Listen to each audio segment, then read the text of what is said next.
कि हम समानता को बढ़ावा कैसे दे सकते हैं, वो कौन से कदम हैं जिनके माध्यम से हम समाज में समानता को और अधिक बढ़ावा दे पाएंगे, कौन से वो उन कदमों को उठाया जाए जिससे कि समाज में समानता और बड़े पैमाने पर प्रसारित हो सके। इस बात को हम चल रहे हैं आज विस्तार पूर्वक जानने और समझने कि वो कौन से पहलू हैं जिन पर हमें और काम करने की जरूरत है, और अगर हम इन पहलुओं पर काम करेंगे तो किस प्रकार से हम समाज का विस्तारीकरण करेंगे। तो आइए जानते हैं कि वो कौन से कदम हैं जिन्हें उठाकर हम समानता को समाज में और बढ़ावा दे सकते हैं। तो चलिए पढ़ते हैं। अभी समानता के उद्देश्य को पाने के सर्वाधिक वांछनीय तरीके के बारे में समाजवादियों और उदारवादियों के बीच के कुछ बुनियादी मतभेदों पर चर्चा की गई है। हमने ये जान लिया कि समाजवादी लोग किन तरीकों से समाज में समानता लाना चाहते हैं और उदारवादी लोग किन माध्यमों से समाज में समानता लाना चाहते हैं। हमने इन दोनों दृष्टिकोणों को जान और समझ लिया।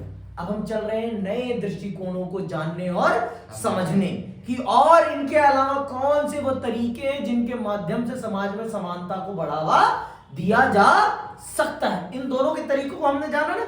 समाजवादी लोग कहते हैं कि समाज में निजी संपत्ति को समाप्त कर दिया जाए और उसके माध्यम से समाज में हर व्यक्ति को एक जैसी सुविधाएं उपलब्ध कराई जाएं और इसकी जिम्मेदारी सरकार को अपने कंधों पर उठानी चाहिए। वहीं उदारवादी लोग क्या कहते हैं? उदारवादी लोगों का दृष्टिकोण है प्रतिस्पर्धा की मूलभूत सुविधाएं सरकार को उपलब्ध करानी चाहिए, उसके बाद जिसमें जितनी कैपेबिलिटी वो उतना प्राप्त कर पाएगा।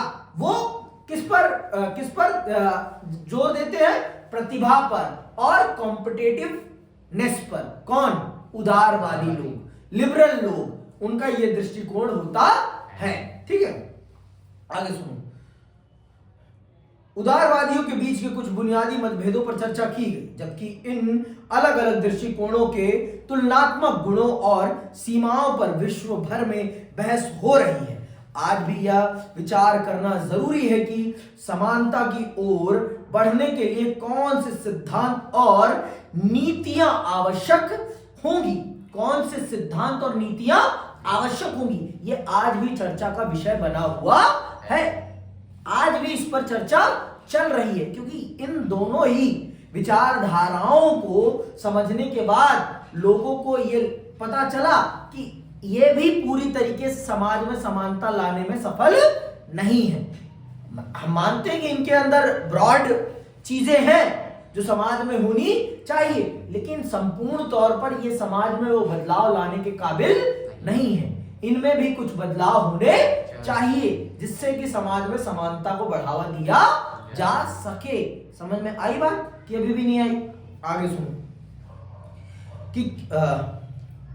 कि क्या समानता लाने के उद्देश्य के लिए सकारात्मक योजना उचित है। इस मुद्दे पर हाल के वर्षों में बहुत विवाद खड़ा हुआ है। इस विषय पर अगले खंड में चर्चा की जाएगी। औपचारिक समानता की स्थापना क्या होती है, औपचारिक समानता, और इसे कैसे स्थापित की जा सकती है।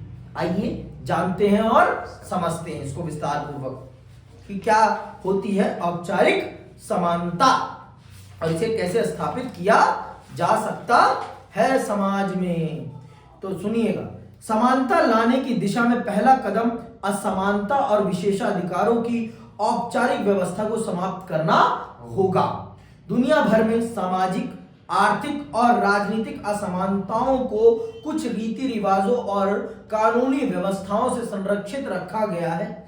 इन रिवाजों या कानूनों द्वारा समाज के कुछ हिस्सों को तमाम किस्म के अवसरों और लाभों का आनंद उठाने से रोका जाता था।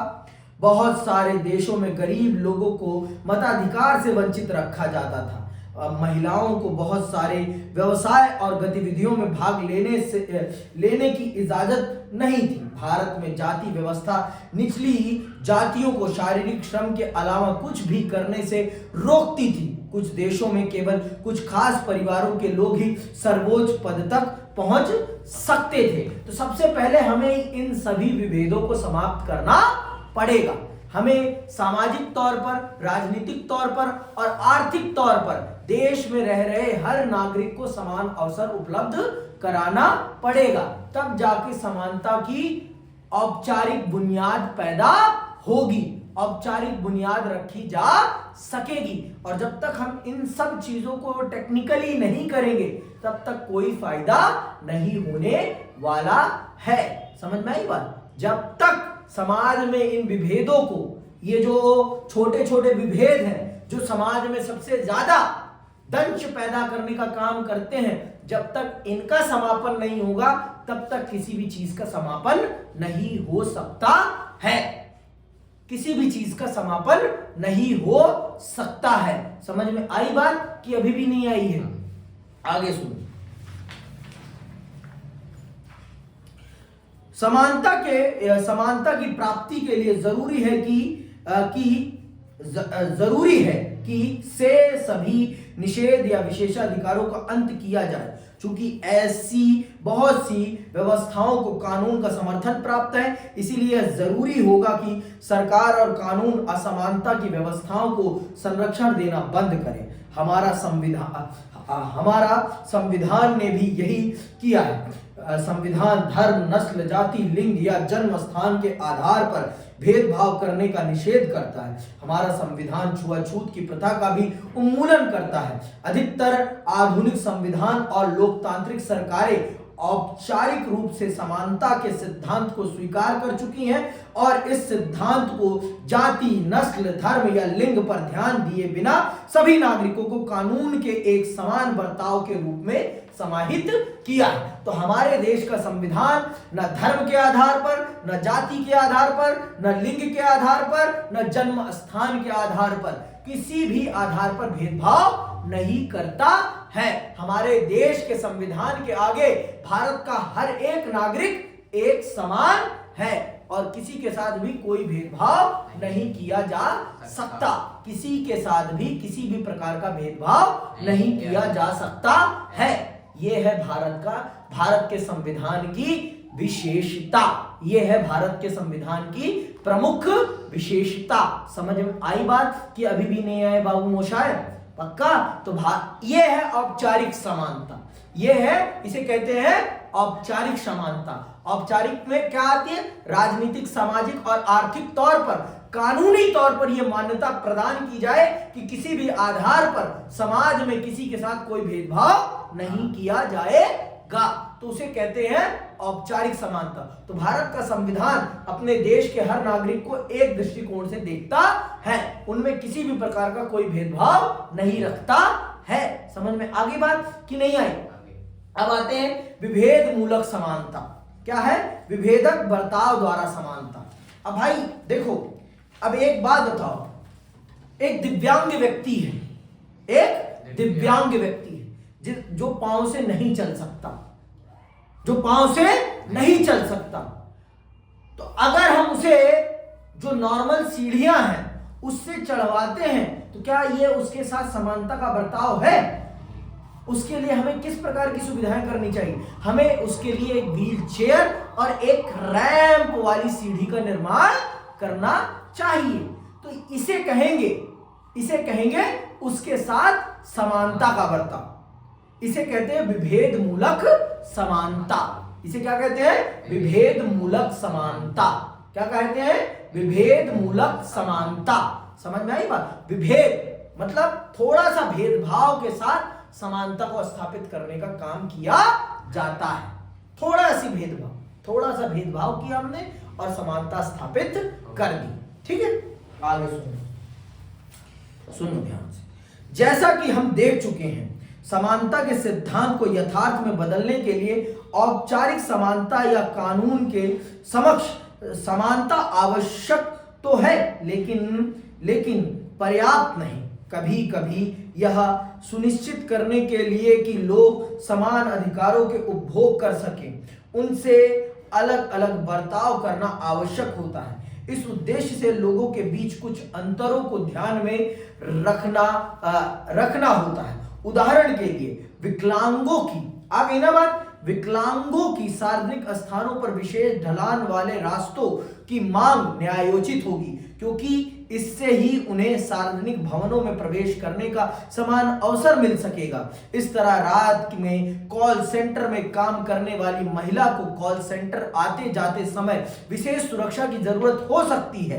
इससे उसके काम के समान अधिकार की रक्षा हो सकेगी। समानता की कसौटी इन्हें नहीं वरन बढ़ावा देने वाले उपायों के रूप में देखा जाना चाहिए। ये समानता की कटौती नहीं, ये समानता को बढ़ावा देने के तरीके हैं। तो आप थोड़ा बहुत भेदभाव करके अगर समानता को बढ़ावा दे सकते हैं तो ये न्यायोचित होगा। ये कदापि किसी भी प्रकार से अन्यायपूर्ण नहीं है, ये कदापि अन्यायपूर्ण नहीं है। समझ में आई बात? आगे सुनो।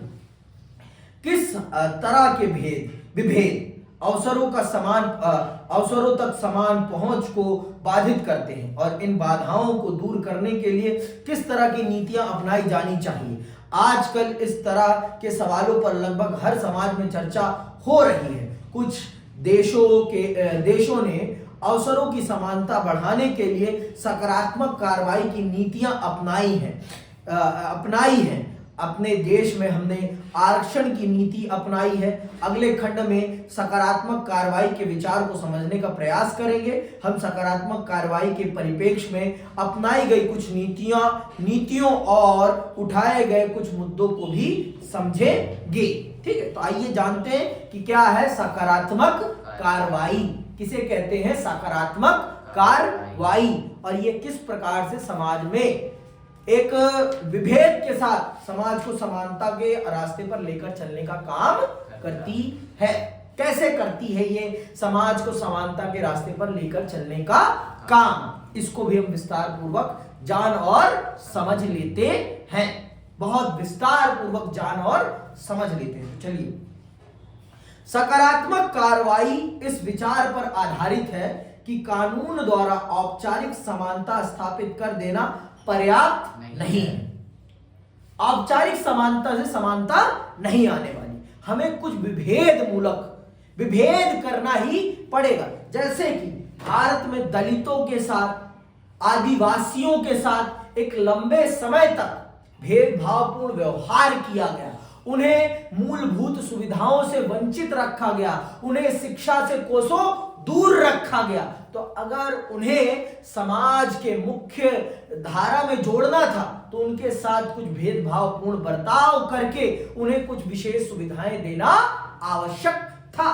तो बाबा साहब भीमराव अंबेडकर के नेतृत्व में भारत के संविधान में एक आरक्षण की नीति का अनुसरण किया गया और इसे ही कहते हैं सकारात्मक कार्रवाई, क्योंकि यह समाज में एक सकारात्मक पहलू को पैदा कर रही है, समाज को एक सही दिशा देने का काम कर रही है।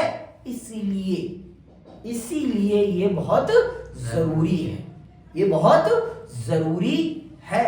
समझ में आई बात कि नहीं आई? अभी भी पक्का मेरे भाई? आगे सुनो। देखो, सकारात्मक कार्रवाई इस विचार पर आधारित है कि कानून द्वारा औपचारिक समानता स्थापित कर देना पर्याप्त नहीं है। असमानताओं को मिटाने के लिए जरूरी होगा कि असमानता की गहरी खाइयों को भरने वाले अधिक सकारात्मक कदम उठाए जाएं। इसीलिए सकारात्मक कार्रवाई की अधिकतर नीतियां अतीत की असमानताओं के संचयी दुष्प्रभावों को दुरुस्त करने के लिए बनाई जाती है। सकारात्मक कार्रवाई के कई रूप हो सकते हैं। इसमें वंचित समुदायों के लिए छात्रवृत्ति और हॉस्टल जैसी सुविधाओं पर वरीयता के आधार पर खर्च करने से लेकर नौकरियों और शैक्षणिक संस्थानों में प्रवेश के लिए विशेष व्यवस्था करने तक की नीतियां हो सकती हैं। ठीक है, अपने देश में वंचित समूहों को अवसर की समानता देने के लिए हमने नौकरियों और शिक्षा में आरक्षित स्थान या कोटा की नीति को अपनाया है। यह नीति बहुत वाद विवाद और असहमति का केंद्र रही है। इस नीति की इस आधार पर वकालत की गई है कि कुछ समूह वर्जना और अलगाव के कारण सामाजिक पूर्वाग्रह और भेदभाव के शिकार रहे हैं।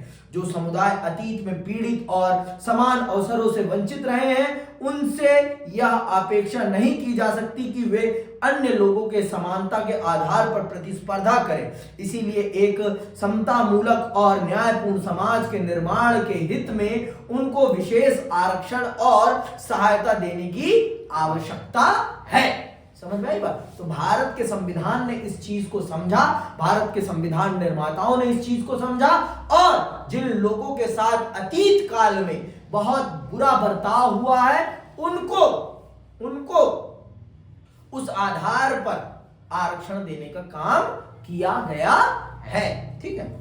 सकारात्मक कार्रवाई के रूप में विशेष सहायता को एक निश्चित समय अवधि तक चलने वाला पदार्थ उपाय माना गया। इसके पीछे मान्यता यह है कि विशेष बर्ताव इन समुदायों को वर्तमान वंचनाओं से उबरने में सक्षम बनाएगा और फिर ये अन्य समुदायों से समानता के आधार पर प्रतिस्पर्धा कर सकेंगे। हालांकि सकारात्मक कार्रवाई की नीतियों का समाज को अधिक समतामूलक बनाने के लिए समर्थन किया गया, लेकिन कुछ सिद्धांतकार इन नीतियों के खिलाफ तर्क देते हैं। वे सवाल करते हैं कि क्या लोगों से विभेदकारी बर्ताव करने से कभी भी अधिक समानता की ओर ले जाया जाएगा। देखो, अब जिसके साथ भेदभाव हुआ है भाई, उसको अगर समानता देनी है तो थोड़ा बहुत तो भेदभाव करना ही पड़ेगा। बिना भेदभाव करे समाज में समानता नहीं स्थापित की जा सकती है। आपने भी तो इतने समय तक भेदभाव करके ही अपने आप को इतना अपलिफ्ट किया है ना। तो जब अपने आप को उठाने की बारी आई, तब तो आपने ये तर्क नहीं दिया, तब तो आपके ये तर्क नहीं आए। लेकिन जब दूसरों को मिलने लगा आपके साथ भेदभाव करके, तो आपके अंदर ये तर्क बुद्धि पैदा हो गई कि विभेद के माध्यम से कैसे समानता स्थापित की जा सकती है। जब आपने विभेद करके अपने आप को अपलिफ्ट किया, तब तो ये नहीं आया तर्क।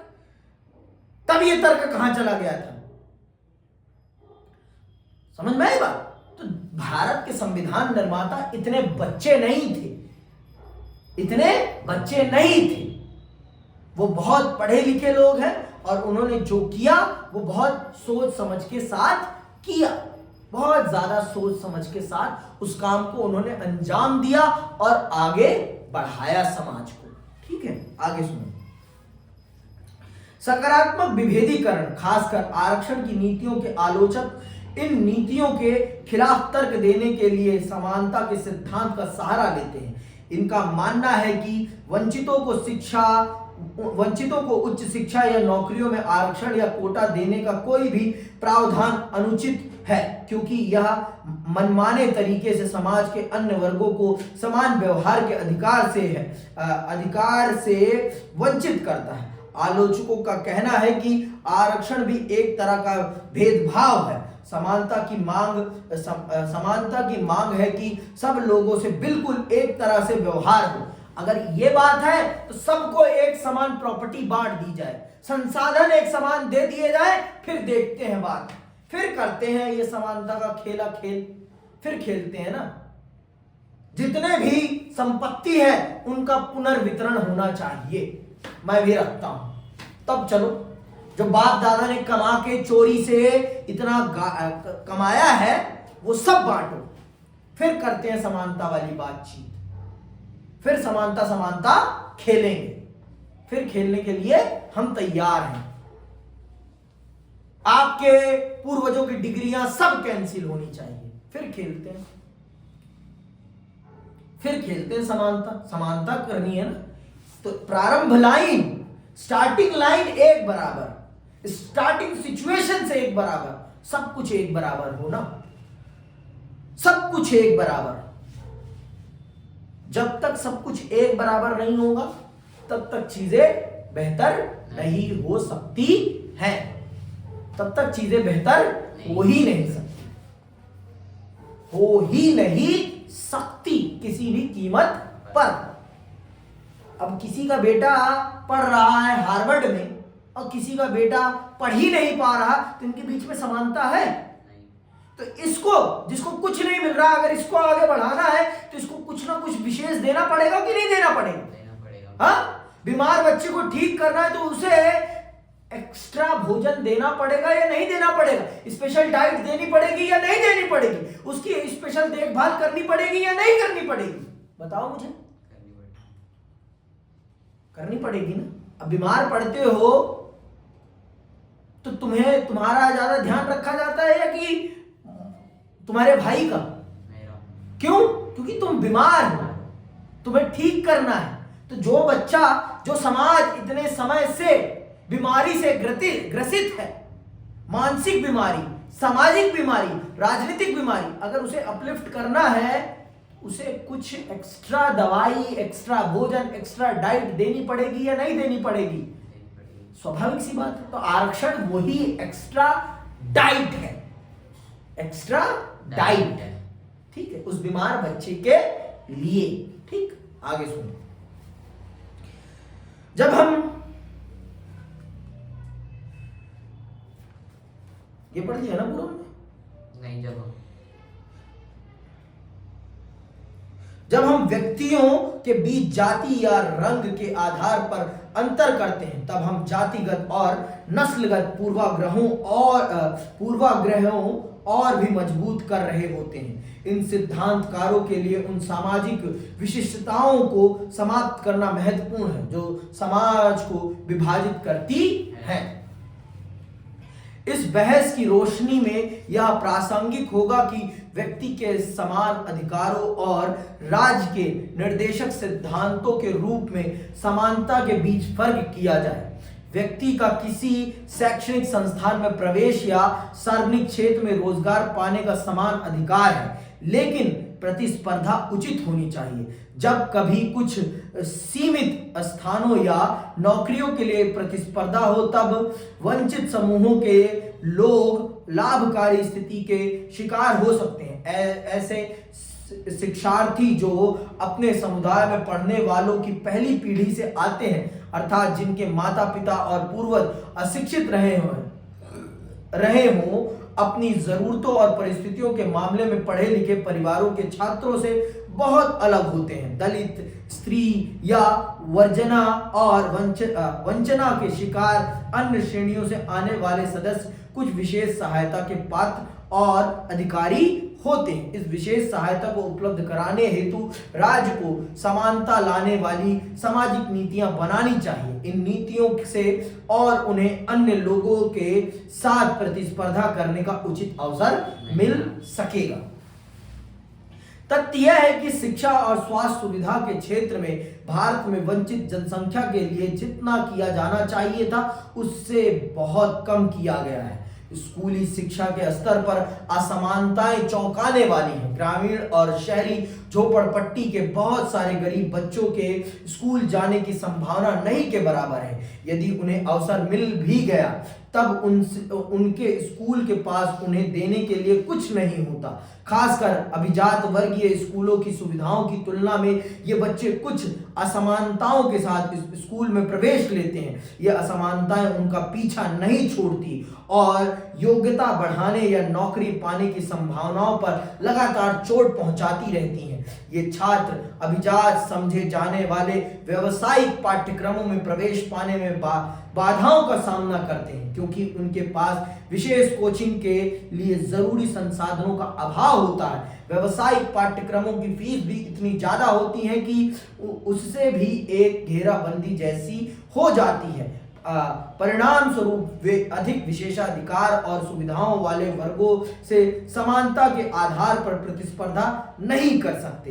इस तरह की सामाजिक और आर्थिक असमानताएं समान अवसर की प्राप्ति में बाधक होती हैं। अधिकतर सिद्धांतकार आज इस बात को मानते हैं। समान अवसर के लक्ष्य से सभी सहमत हैं। विवाद उन नीतियों के बारे में है जो राज्य को इस लक्ष्य की प्राप्ति के लिए अपनानी चाहिए। क्या राज्य क्या राज्य को वंचित समुदायों के लिए कुछ स्थान आरक्षित कर देने चाहिए या उन्हें कम उम्र से ही विशेष सुविधाएं उपलब्ध कराई जानी चाहिए ताकि इन बच्चों की योग्यता और प्रतिभा का विकास हो सके? वंचित कौन है, इसे परिभाषित कैसे किया जाए? क्या वंचित की पहचान आर्थिक आधार पर की जानी चाहिए या जाति व्यवस्था से पैदा हुई सामाजिक असमानताओं के आधार पर? ये सामाजिक नीति के वे पहलू हैं जिनके बारे में आज भी बहस हो रही है। अंततः हम जो भी नीतियां चुनते हैं उन्हें सबके लिए समता मूलक और न्यायपूर्ण समाज बनाने में मिली सफलता के आधार पर जांचना पड़ेगा। समानता के विषय पर सोचते समय हमें प्रत्येक व्यक्ति को बिल्कुल एक जैसा मानने और प्रत्येक व्यक्ति को मूलतः समान मानने में अंतर करना चाहिए। मूलतः समान व्यक्तियों को विशेष स्थितियों में अलग अलग बर्ताव की जरूरत हो सकती है, लेकिन ऐसे सभी मामलों में सर्वोपरि उद्देश्य समानता को बढ़ावा देना ही होगा। समानता के लक्ष्य को पाने के लिए अलग या विशेष बर्ताव के बारे में सोचा जा सकता है, लेकिन इसके लिए औचित्य सिद्ध करना और सावधानी पूर्वक पुनर्विचार करना बहुत जरूरी है। देखो, समानता ना बहुत टेढ़ी खीर है, इसे खिलाना बहुत मुश्किल है, लेकिन अगर राजनीति चाह लेना तो इसे बहुत आसानी से जरूरतमंद लोगों तक पहुंचाया जा सकता है, बहुत आसानी से। टेढ़ी खीर है लेकिन इसे सीधा किया जा सकता है बहुत आसानी से, लेकिन राजनीति खुद नहीं चाहती कि ये चीजें सीधी हो, क्योंकि यही तो उनके वोट कमाने का तरीका है और वो अपने वोट कमाने के तरीके में किसी भी प्रकार का बदलाव नहीं करना चाहते। समझ में आई बात कि अभी भी नहीं आई? इसी के साथ ये अध्याय आपका यहीं समाप्त होता है और मैं आपसे विदा लेता हूं। जय हिंद, जय भारत।